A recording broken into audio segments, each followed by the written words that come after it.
Hello everyone, मेरा नाम है तपिशन। आज हम बात करेंगे एसएमई आईपीओ के बारे में। अभी कुछ आईपीओ ओपन है, तो उनमें से कुछ की लास्ट डेट अभी कल है। तो उसके बारे में बात करते हैं। क्या सब्सक्रिप्शन, क्या जीएमपी चल रहा है अभी, तो लास्ट डेट में हमें भरना चाहिए नहीं भरना चाहिए। तो आईपीओ का नाम है वो है न्यू स्वान मल्टीटेक एसएमई आईपीओ। तो जैसे कि एसएमई आईपीओ नॉर्मली होते हैं कि ये 20-30 करोड़ के, 50 करोड़ के, नॉर्मली ये साइज के आईपीओ होते हैं। और इनमें पूरा एक लोट होता है यहाँ पे। जैसे आपको 2000 शेयर का एक लोट हो गया, तो पूरा लोट आपको एक बार में बाय या सेल कर सकते हैं। वो सब चीज़ होती है आपकी, तो उसके बारे में बात करेंगे अभी हम। एसएमई आईपीओ बीएससी के एक्सचेंज पे यहाँ पे लिस्टिंग होगी इसकी। जैसे क्या होता है ना, कुछ एनएससी पे आते हैं, कुछ बीएससी पे आते हैं, तो पहले ये बीएससी पे आ रहा है। फिर बाद में अगर वो एनएससी पे कभी शिफ्ट होते हैं, वो सब चीज़ें बाद में होते हैं। पर अभी ये बीएससी पे लिस्टिंग होगी इसकी, सिर्फ बीएससी में मिली देखी जाएगी। और ये 33.11 करोड़ का आईपीओ है, जो बहुत नॉर्मल साइज़ के होते हैं। मतलब 30 से 50-60 करोड़ की रेंज में ही आते हैं ये, छोटे-छोटे साइज़ के हैं। तो इसमें क्या होता है ना, मतलब थोड़ा-सा देखो क्या होता है ना, अपर सर्किट, लोअर सर्किट में ज़्यादा चलते हैं फिर ये। इसको हैंडल करना बहुत ईज़ी रहता है ऐसी कंडीशन में। तो सर्किट में ज़्यादा काम करते हैं फिर ये, ओपन होने के बाद या उसके बाद कुछ दिन तक ऐसे। फेस वैल्यू ₹10 रखेंगे, काफ़ी अच्छी चीज़ है यहाँ पे। आईपीओ बढ़ता है कभी भी, तो फेस वैल्यू के हिसाब से इसको डिवाइड कर सकते हैं, मतलब स्प्लिट कर सकते हैं, वो सब चीज़ें कर सकते हैं ऐसे में। तो वो अच्छी है, इसमें फेस वैल्यू है ₹10 है इसमें। और हमें लिस्टिंग गेन के हिसाब से देखना है, तो हमें क्या प्लान कर सकते हैं, वो चीज़ें देखना है। कितना लिस्टिंग गेन हमें मिल सकता है, क्या चीज़ें हो सकती है इसमें। आईपीओ देखो 11 तारीख से स्टार्ट हुआ था, आज 14 है, तो अभी 11 वाला को रहा। फिर अब 15 तारीख का लास्ट डेट है, तो हमें लास्ट डेट पे ही फिल करना चाहिए नॉर्मली, ऐसे आईपीओ ताकि कंडीशन देख सकें और उसके बाद फाइनल डिसीजन ले सकें। 2000 शेयर का इसमें एक लोट है यहाँ पे। और इसकी रेंज रखी गई 62 से लेकर 66 तक। अगर हमें अलॉटमेंट चाहिए यहाँ पे, तो हमें 66 का ही अप्लाई करना चाहिए, क्योंकि देखो अगर 62 पे अप्लाई करोगे और आईपीओ ओवर सब्सक्राइब हो चुका है, तो जिन्होंने 66 पे भरा है उनको आने के चांस नहीं है। 62 वाले 62 पे जो है, उनको आने के चांस ऑलमोस्ट निल हो जाएंगे यहाँ पे, क्योंकि पहले प्रीफर इनको करेंगे। जो हाईएस्ट बिड लगाता है उनको मिलने के चांस होते हैं, नॉर्मली इन चीज़ों में होता है ऐसे में। अब हम बात करते हैं आगे की डिटेल्स देखते हैं। प्राइस रेंज हो गई यहाँ पे। और देखो लेस देन यहाँ पे 35% से कम रखा नहीं गया है, वो भी हम डिटेल्स में देख लेंगे यहाँ पे कैटेगरी वाइज कितना रखा गया है। और इसकी जो क्रेडिट वगैरह हो जाएगा यहाँ पे शेयर वगैरह का 17 तारीख को, अगर अलॉटमेंट मिलता है 16 तारीख को मिल जाएगा, 17 तारीख को यहाँ पे पता पड़ जाएगा। नहीं मिलेगा तो रिफंड हो जाएगा, और 18 तारीख को उसकी लिस्टिंग हो जाएगी यहाँ पे। क्योंकि देखो मतलब 15 तारीख है, 3 दिन के अंदर आप यहाँ पे मार्केट में लिस्टिंग हो जाती है सारी। 15 से लेकर 18 30 दिन में हो जाएगी यहाँ पे।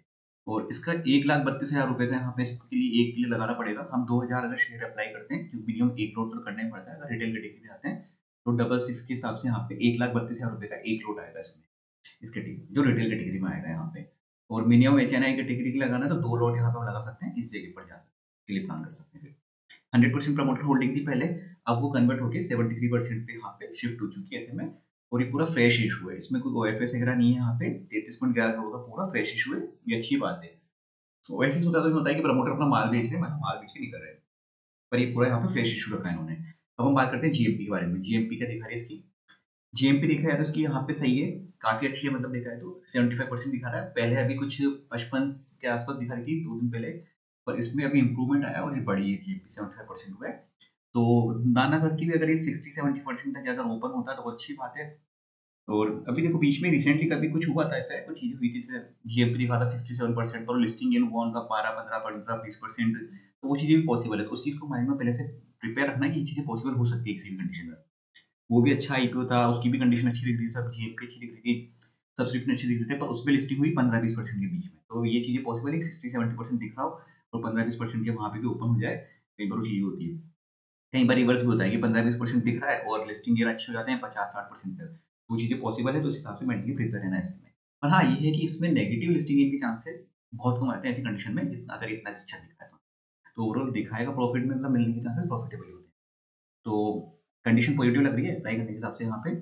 और आगे हम देखते हैं कंपनी का क्या काम है इसमें, वो सब चीज़ें। देखो स्ट्रेंथ वगैरह तो यहाँ पे जो भी चीज़ें आप पढ़ ली हैं यहाँ पे एक बार देख सकते हैं इसमें। और इस कंपनी का क्या है, ऑटो कंपोनेंट्स एंड इक्विपमेंट्स बनाती है यहाँ पे।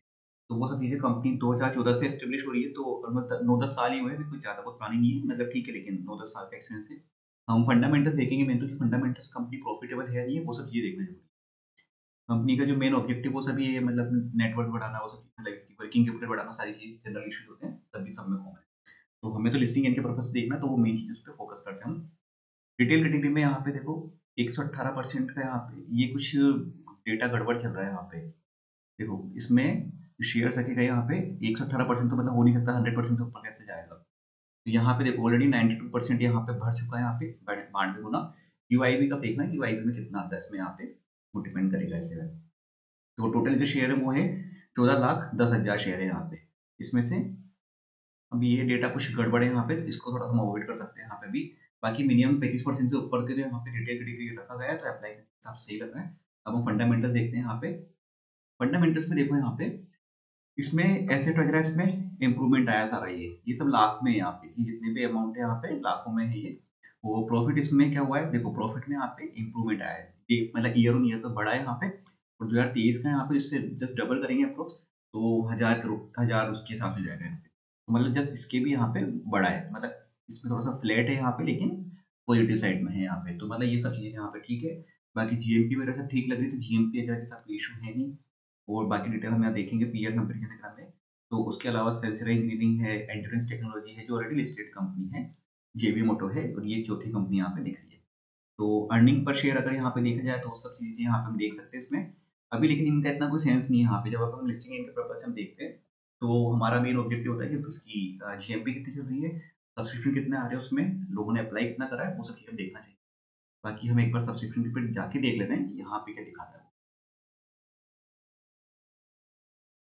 ये देखो यहाँ पे रिटेल कैटेगरी रखा गया है यहाँ पे 50%, तो मतलब वहाँ 35 दिखा रहा था, मिनिमम 35 रखेंगे, 50% रखा गया तो अच्छा है यहाँ पे रिटेल कैटेगरी रखा है। तो रिटेल कैटेगरी में भरे यहाँ पे, और उससे ज़्यादा अप्लाई करना है चेन्नई कैटेगरी में, तो उसमें जाके भर सकते हैं, यहाँ पे अप्लाई कर सकते हैं।